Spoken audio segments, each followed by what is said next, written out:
1 Samuel 25, I welcome you to turn there if you will. The slide's up here. So I called the sermon today, Dear Abby. How many of y'all have heard of a phrase like that before? Yeah, I see a few of you raise your hand. Does that call to mind something for some of you? What does it call to mind? Maybe hit the next one. Does it call to mind maybe writing a letter? You ever heard of those, a Dear Abby letter? What is that usually about? You're asking for advice, exactly. Does this next one, does that ring a bell? Everybody remember that lady? Actually, I think it was 2013 she passed away, or 14. It was not that long ago, really. But she had started this column, this advice column, back in the mid-50s, believe it or not. So from the mid-50s to 2013-14, this lady had given out advice on like a daily basis. I mean, she literally advised thousands. She had a great opportunity and impact a lot of people with advice. People would write to her, and they'd ask all these various different things, right? Well, let me show you something that she wrote, or that was questioned of her one time, advice seeking, that I think kind of applies to today. So we had a great Thanksgiving meal last week, and so we still kind of have that mentality around, and it's the holidays, rapidly approaching Christmas. I don't know about you all, but on Black Friday, I'm driving to the beach, which feels a little weird since that's my first time here in Hawaii, to be driving to the beach around this time of year. But anyways, so we're driving to the beach on Black Friday because I didn't want to go to the stores, obviously. But they're playing Christmas music already. That's all we heard all day long was on the radio. I was going, wow, this is fast. We transitioned right out of Thanksgiving right into Christmas. Well, you got to make your change somehow, I suppose, huh? But listen to this letter that was written around this time of year, just recently. It says, Dear Abby, it seems the children that I raised and taught to write thank you notes somehow failed to teach their children the importance of being grateful receivers. My 2 teenage grandchildren have never thanked me for a birthday or Christmas gift. I gave one of them a set of personalized note paper, but it didn't spur any action. Birthdays have come and gone this year, and now Christmas is on the way. And I'm wondering, what can I do to reach these young people in a meaningful manner? I'm older now, and I don't know how much longer I'll be around to influence them. Yours sincerely, Loving Gran in Oklahoma. So she writes back, Dear Loving Gran, the topic of thank you notes, or the lack of them, is actually one of the most common complaints I get from readers. Let me say that again. A lady that wrote, since the early 50s, everyday advice, writing out to somebody, for that many years says the topic of thank you notes, or the lack of them, is actually one of the most common complaints she got from readers. So she says, if someone sends a gift or a check, and it isn't acknowledged, the message that the giver receives is that it wasn't appreciated. Maybe we don't think about that often. Which, of course, that's insulting or hurtful, but one of the main reasons people don't send thank you notes is that they don't know what to say. Or they're afraid they're going to say the wrong thing. They think the note has to be long, it has to be flowery, sound like it measures up to the gift, when in fact short and to the point is actually more effective. With the holiday season approaching and people sending gifts and messages through the end of the year, this is the perfect time to be able to reply with a handwritten letter, note, or well-written thank you. I think we all need to hear that more often. There's a lot of people out there that deserve our appreciation. And of course, with Christmas around the corner, gift giving's coming, right? And people are going to give you gifts. I actually have to say this even though I have my daughters in front of me, but I was mindful of this week. I was thinking back to a Christmas we had when they were kind of young. And they started opening gifts on that Christmas morning. You know how kids get, they're real excited, right? So open up one and they're looking, clothes, and they threw it aside and started to open up another one. Oh, socks, and threw it aside, open up another. And they were just running through these gifts like nobody's business. Just ripping them up and throwing them aside, and we were like, my wife finally just said, whoa, wait a minute. Can we at least stop and see who gave it to you? Maybe say thanks into a camera, maybe take a picture, show some appreciation. It was slowing us down. We were like, whoa, wait a minute. They're just looking for, guess what? The toys, the fun things. The lack of appreciation's out there. Too many people really neglect to show it. I think we can see a great deal of it even this time of year. How many of y'all went Black Friday shopping? Anybody go? Anybody want to admit it? Some of y'all didn't raise your hands, I saw, but you're smiling, so it must have been some of y'all that didn't want to raise your hand, I see. I'll tell you what, have you ever been a part of one of those Black Friday days or shopping days where everybody's waiting at the door, and the second it opens, people rush through, and maybe you see somebody trampled on the ground and people running over? I swear it's going to happen one of these days. Maybe it hasn't happened yet, but I keep thinking one of these days we're going to read in the newspaper, here on the news, lady trampled by Black Friday shopping crowd in the Best Buy. I mean, really, people just get rude about this stuff. And maybe you're running for something and you're just about to reach another one, grabs it and goes, ha, ha, ha, ha, got it, you know? And you think, wow, this is what we've come to? People are really not as appreciative as they once were of things.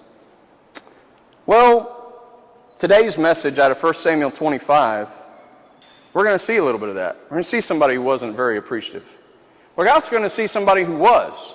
So I hope maybe we can paint the picture of how to do it right, but sometimes you have to also see how to do it wrong to learn how to do it right. So we're going to see both sides.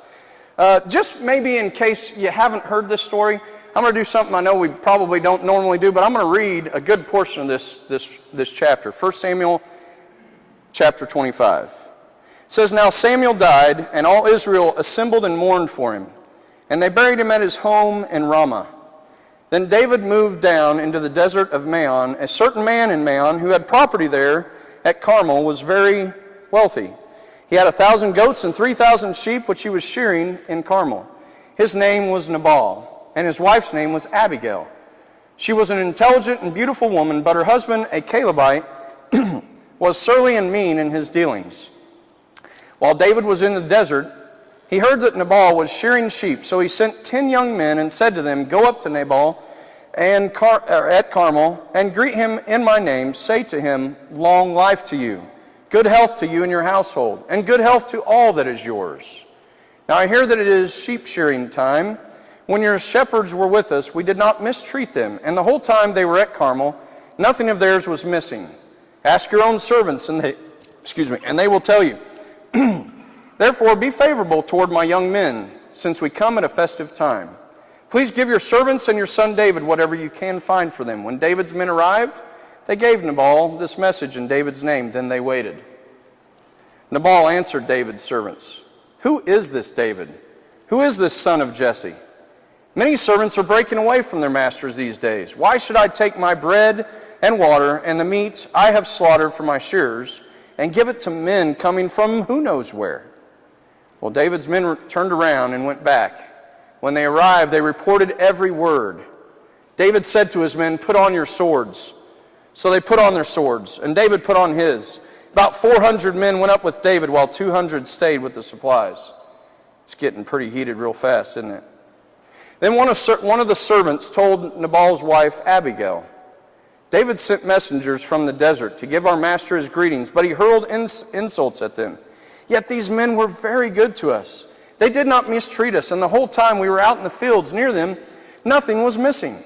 Night and day they were a wall around us. All the time we were herding our sheep near them. Now think it over and see what you can do, because disaster is hanging over our master and his whole household. He is such a wicked man that no one can talk to him." So Abigail takes action. She lost no time, it says. She took 200 loaves of bread, 2 skins of wine, 5 dressed sheep, 5 seahs of roasted grain, 100 cakes of raisins, and 200 cakes of pressed figs, and loaded them on donkeys. Then she told her servants, "Go on ahead, I'll follow you." But she did not tell her husband Nabal.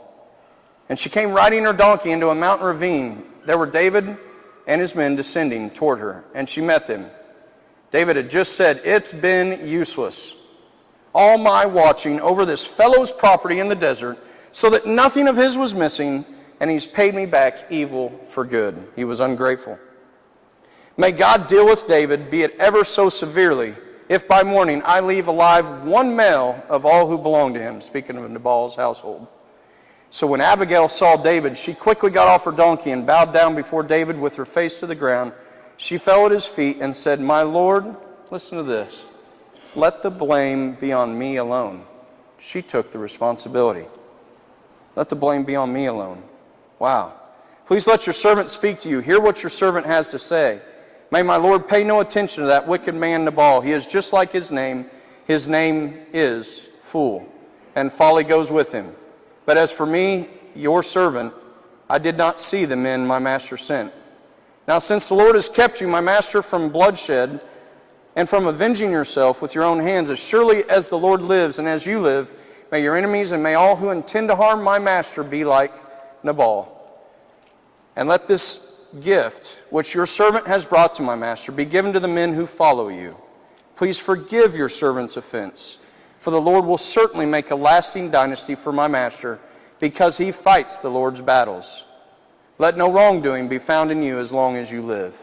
Now, I could read through the end of it, but I wanted you to get the gist of the whole story. You see, it's really a powerful story when you think about all the players in this. And just like we started by me kind of making mention of Dear Abby, we're going to take a look at this from the standpoint of kind of like writing a letter.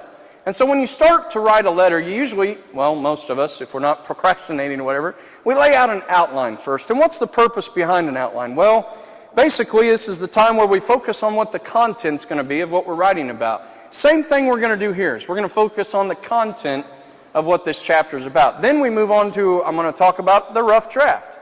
And when you hit a rough draft, what do? You take all that content that you laid out in the outline and you put details to it. You show the actions of what takes place. I'm going to show you the actions of this chapter. And we're going to get into talking about the details. Then you hit your final draft when you're writing on the paper.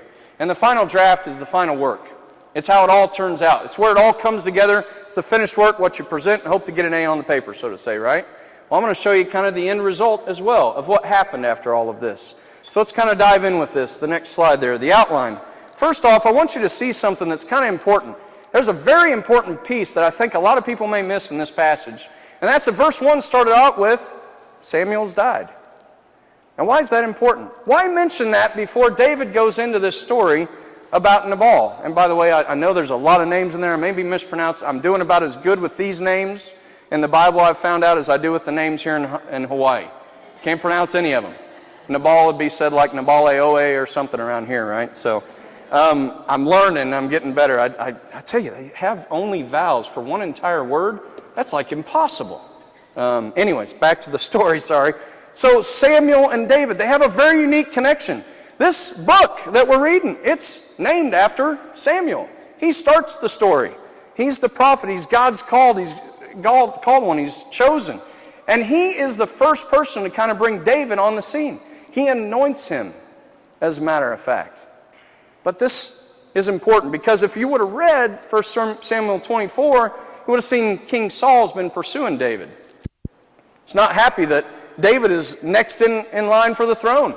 And he's still alive. And I'm still here, folks, but you got another guy to replace me already. You can kind of understand Saul's probably a little mad about that. He pursues David. He ends up in this cave. David's men are in there, and David has this opportunity to kill Saul, but he doesn't. And when he doesn't kill him, what actually ends up happening is he just goes up and he cuts off a little piece of his garment, and then when Saul leaves the cave, he even feels guilty about that, and he's like, look, king, I did not harm you. I could have. But even though you're trying to kill me, I will not try to kill you because you're God's anointed. And at that point, Saul replies back, you're a much holier man than I, and says he won't pursue him anymore. So let me point something out. You got that story in contrast with David protects some sheep, gets all upset about it, and he's ready to kill everybody. You see the difference? What happened in between there? One verse. Samuel died. You know what else was important to me about Samuel? Samuel was a man he could run to. You probably got people like that in your life, don't you? I know I do. You have people you can run. My wife, first and foremost for me. The person you run to when things are getting hard. Think about that for a moment. You just lost that person. There's a story where David's running and he does just that. He's running from Saul and he goes where? To Samuel. This is what David looks at when this happens. The man I lost. So it says all of Israel actually assembled and mourned for him at Ramah. So obviously, David probably was there too, if all of Israel was there. And now he's gone straight from that morning to this situation where he's guarding these sheep, and this incident happens. So yeah, there's a little bit of a background we need to understand. That's an important piece. Let's go on to the next point. The next point is that you got not only Samuel dying, but then what happens is you're in shearing season. Now this is kind of interesting. I did a little research for you because back in that day and age, shearing time was kind of like sharing time, if you want to kind of look at it that way. See, when the shearing is done, there's this time of celebration for everybody who worked on that. And for anyone else actually nearby who actually may not be all that fortunate, doesn't have sheep. It actually says this, during this festive time, you can read in Genesis that Judah goes up to Timnah. There in Genesis 38. And there he manages to get his daughter-in-law, Tamar, pregnant, but he does celebrate. That's a festive time. At this time of celebration, Absalom, he persuades David to let his sons come home to celebrate in 2 Samuel 13. We also know that at such times like this, the law of Moses instructed the Israelites to be generous with those who were not so fortunate, said in Deuteronomy 14, Nehemiah 8. So really, for David to come to Nabal and ask him for a gift wasn't unusual at all. Everybody celebrated this time. It's shearing season. You know, it's a big deal. They shear the sheep. Everybody gets to take part in it. They get to experience the harvest. Good festive time. So he's just asking to take part. But not only because it's a festive time, but because he provided something for him, right? Well, the next thing we need to kind of know about this overall outline is Nabal's household. That's the next point. I want to kind of tell you a little bit about who this guy is that we're hearing about in this story. See, Nabal had the means and the grounds to offer a token back to David. Why? Because he's a wealthy man. He's quite wealthy, very wealthy. It says in verse 2. He had 3,000 sheep. He was a large figure in his community, I'm sure. The only biblical figure described in Hebrew, though, as very great was this guy and one other. Do you know who? Job. Isn't that kind of interesting? Two people are described as having very great wealth throughout, in the Hebrew, anyways, throughout the Old Testament. Job and this man.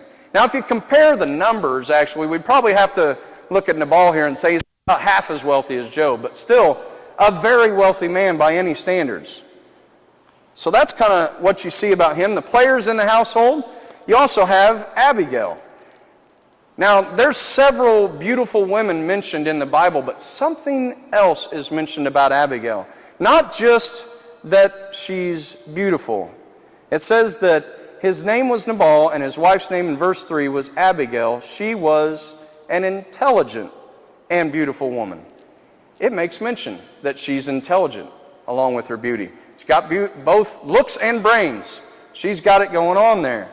So you got Nabal, you got all his wealth, you got this woman that's beautiful. We really don't know why she's with him necessarily, since his name means fool, but she's with him and she's smart. Then you've got some servants that come into play as well. Obviously, they must know, we're going to talk about them a little bit more here, they must know how intelligent this woman is, because one of them goes to her later.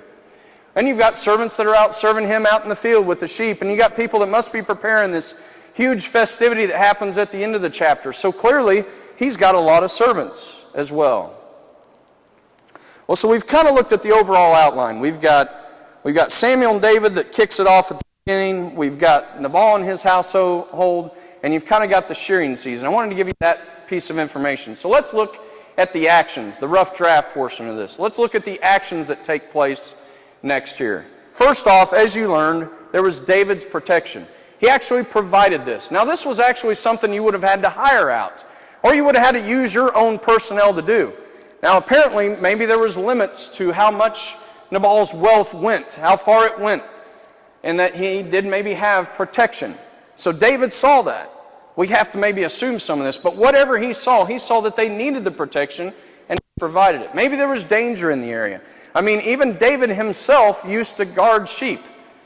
So that's what he grew up being. He was a young shepherd boy. So he used to protect the sheep, and he has a history, if you read about him, of which he protected sheep not only from just men or whatever that wanted to steal these sheep, but also bears, lions, animals, wolves that would come to steal them away. It was a very meaningful job to protect these sheep. So he knew about this. He knew what was needed. But can you imagine the actions that go through his mind with the experience he's got with guarding sheep, with the disappointment he's now got on his head with with the man that he just lost that meant so much to him going into this, and I've just provided this, whatever you feel would be just, take care of me and my men during this festive season. And he gets nothing. See, I think David really approached him well, though. If we look at the words of the way in which he approached him, I read them to you, but I'm going to remind you of something. He made sure that his intentions were not misunderstood. Look at this. The word peace, or shalom in the Hebrew, it occurred 4 times in verses 5 through 6. It basically said, shalom him in my name, peace him in my name, peace to you, peace to your house, and peace to all that you have. He really didn't even talk about what he wanted. He started out with, I want to wish peace upon you. I want to show how kind we've been to you, and even in my words I want to be kind and approach you in a very respectable manner. David's men were courteous. They were humble. They even said please, verse 8, or in Hebrew, I pray is another way that it's worded. But Nabal did not even do one thing that was asked. He said, guess what you could do? Even check with your servants. They'll report. They'll tell you what happened out there. But he didn't even check with them. He didn't even go back to ask them. He just sent them away with nothing but insults. Well, let's get to that. Let's look at Nabal's reaction then. How does Nabal return this good that was done to him? He returns it basically with evil. I think he had several options, don't you? With any of us, I think we have the same options. Somebody gives you a gift. Somebody gives you something. You have the option of, what can you do? You can thank them. You can maybe even try to return some good back to him, right? Well, that was one of the options Nabal had. I could give him something. I could give him some food. I'm wealthy. I've got plenty to spare. I would imagine from one leftover section of one of his feasts, just the leftovers alone would have been enough for David and his men. He didn't have a huge following at this point because he's running from the king. People don't want to be a part of that usually, right? But Nabal doesn't do that first option, doesn't give him something. Or maybe you could just say, well, thank you, but not deliver something. That's still at least saying thank you, right? You could do that option. Or you could do something like what he did. You can say nothing along the lines of a thank you or express any appreciation and send no gifts. Probably the worst option. And frankly, when we're reading this, we're thinking, yeah, that seems like a very stupid way to approach it. But how often do we find ourselves doing the same thing? How often do we look at it and go, yeah, no, it wasn't really all that great of a gift. I don't like this one. So I'm not going to say anything. I can tell you as a kid, I remember I had a grandmother that she wasn't very wealthy, didn't have a lot. So she would always find something in her house that we paid attention to when we went over and we played with. Probably shouldn't have played with some of them, breakables. But we would play with them anyways. And we'd go up and we'd grab something and she'd pay attention to that. I remember that Jeremiah liked that last year. So every year around Christmas, we'd unwrap a gift and it'd be something out of her house that I remember we were playing with. I wasn't very appreciative because now it's not in her house for me to play with it. Exactly, right? But at the same time, I should have been. She was given all that she had to try to make us happy. Should have been far more appreciative of that than sometimes I am of other gifts. We miss it many times. But what about, I don't want you to miss something else about all this. What about David in this story? Let me ask you this. Have you ever considered, same thing going on for David here, is that do you often do something good for others with a measuring stick? With an expectation? You know, Dan, I'm going to take care of you this week. I'm going to help you load that thing up in my truck. I got a truck, so I can help you with it. But in return, I'm going to expect that you're, do we do that? I mean, how often do we think, I'm going to cook those turkeys for you guys on Thanksgiving, but I'm going to expect a meal back. Right, Mike?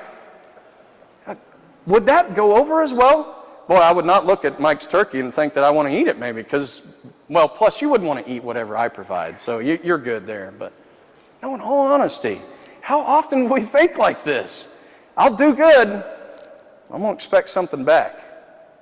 David's just done that. His reaction really isn't a good one when we think about it. It takes somebody like Abigail to really show him that, though, unfortunately, doesn't it? So let's go on to the next point. So we got David's protection, Nabal's reaction, but we got this servant that gets involved. So he's overhearing what's going on. He's overhearing these messengers that come from David that tell Nabal the story, and he overhears how Nabal reacts. Now, he doesn't doesn't say in the story that he goes back with David or with the messengers and listens in on David too and hears him go, "Put on your swords, we're going to kill every man in this household." Doesn't say that that messenger necessarily does, or that servant does that. But for some reason he saw the way it was received by those messengers. And he knows if we're going to save anybody in this house, we're going to have to actually go and talk to the wise person. So what's he do?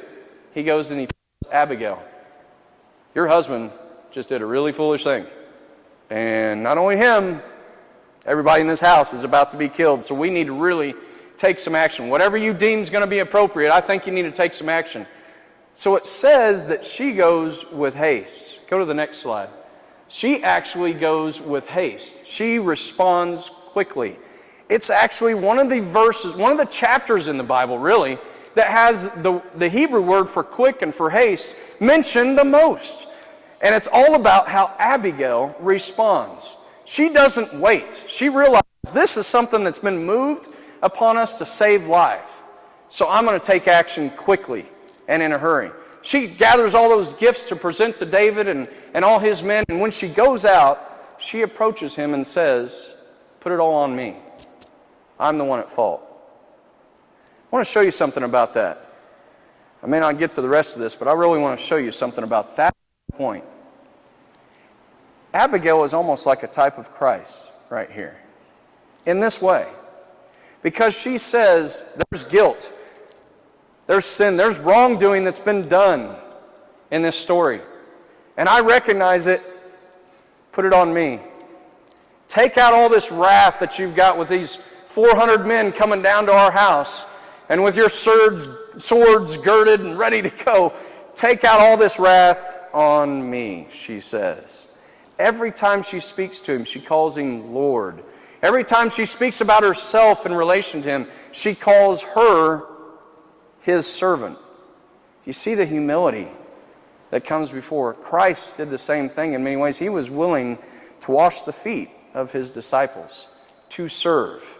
He was willing to take upon him the weight of all the sins of the world all the way to the cross and say, "Put that guilt on me." And for all of this, what does it do? Let me show you something. I don't know how often you've ever seen a really angry man, hopefully not too often, but if you've seen somebody that gets really hot enough to be willing to say something like what David's saying he's going to do here, how in the world are you ever going to cool that guy down? Send a beautiful woman with wisdom. I'll tell you this much. I'm grateful for one really cool thing about this story. David listened. I'm going to set him apart from Nabal again real quick. What did Nabal fail at? He didn't listen. He didn't take the time to hear what was being said. You've received a gift, Nabal. Your men came back safely. Your shearing season is going to be prosperous because of what David and his men did. That was all for you to enjoy. It was a free gift. What did he hear instead? Who is this David guy? He knew who he was. He said, "Who is this son of Jesse?" He knows him. Who is this servant who's left his master? He knows he's fleeing from Saul. That's the way he sees him. He doesn't see him like Abigail does. Future king of Israel. A man to be revered and a man to be grateful to for what they provided. But I like that about the differences between Nabal and David. David, even in his hot-headed point that he's at right now at this moment when Abigail comes, he still was willing to listen. Man, that should speak to a lot of us. No matter where you're at in your life, maybe there's a voice speaking to you that you need to slow down a little bit and hear. And it may not always be the voice that you want to hear. But maybe it's the one speaking to you right now about some sort of actions you're taking. I know this speaks to me a lot because there's many times my wife can tell you, well, he just wants to go off and do this really fast, and she's got to speak into my life and say, whoa, there, slow down a little bit. We don't need to be spending money in that area.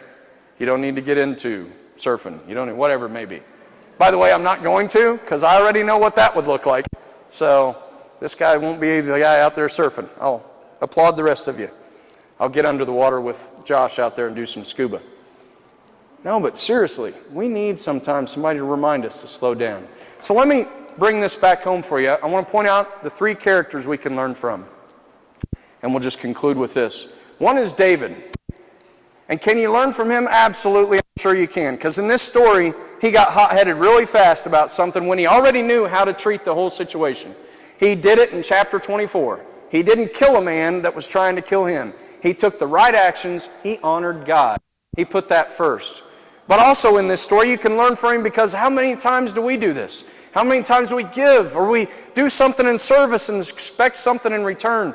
You know, the Bible tells us in so many places that shouldn't be why we serve, is to get. It should be to actually give. And so indeed, we can learn from him in that way. And then you've got Nabal. If nothing else we can learn, we need to listen. Many times we really need to listen a little bit. You know what? If you read online right now some of the most rude things that people will quote saying that they hate about people, you know what it is? They hate this. Every time I talk to you, you're doing this. That's one of the number one things. People are like, I hate that people are always doing this. They're just looking at this. But then also, you know what the number 2 thing I found that people hate about, they think is rude and unappreciative about our culture today, is that whenever you call a number, you get a computer. Or you get a voicemail. I don't want to leave a voicemail. So it's almost like I was comparing those two. So I hate it when you're on your phone, but I sure wish people were on their phones. I couldn't rationalize that one. Then the third thing I think was that it was all about driving. People are like, I hate drivers out there that go too slow or go too fast. But people are expressing how much they don't like rudeness and unappreciative attitudes out there today. How much better would your life be if you did show some appreciation to somebody? When was the last time you said thank you to someone? Hopefully today. But maybe you need to say that to someone today. Nabal reminds us to do that, to be appreciative. And then Abigail, of all people, I really think we ought to pay attention to her in this story. A very wise and beautiful lady that also shows us Christ. She shows us that the gift of salvation is something freely offered. She didn't have to do it. She went before David and offered a free gift. But she also took upon herself the weight of the sin. And today, if maybe you haven't received a gift like that, the gift of Jesus Christ in your life, I want to encourage you. With one of our chaplains, we want to talk to you about that. It's an amazing truth that Abigail shows us about Jesus Christ. And I want him to speak into your life the way that this story, I hope, has as well. Let's go to the Lord in prayer. Oh Lord, today as we've come before you and we've read this passage, Lord, what a great story. What a powerful story. Lord, I'm grateful for the truths that are shared. I'm grateful for the characters that played the part, because they're so real. Even today, for what we see today, there's so many similarities about what's going on. I pray, Lord, that as we've seen these similarities in our own lives right now, as maybe you've spoken to somebody today. Maybe the Holy Spirit is speaking right into a life right now saying, yeah, I see myself in David. I see myself in Nabal or in Abigail. Well, Lord, I pray as you're calling us to see that, may you also call us to action then. Lord, for the areas that we see that maybe we need to improve in our lives, whether it be to express more appreciation, whether it be to not expect gifts in return for our service, but instead to find ways in which we can just serve and honor you. Lord, help us to do that. And then more importantly, Lord, if we haven't received Christ as our Savior, may we see the truth in Abigail that reflects exactly what we need to see about Jesus. That it's a free gift, offered to all. And that it's one that takes away the guilt and the sin. Lord, I pray today that you'd be speaking your word into these lives in a way that will move to action. And that it will honor you. And we pray it all in Christ's name. Amen. I'm going to sing a song now.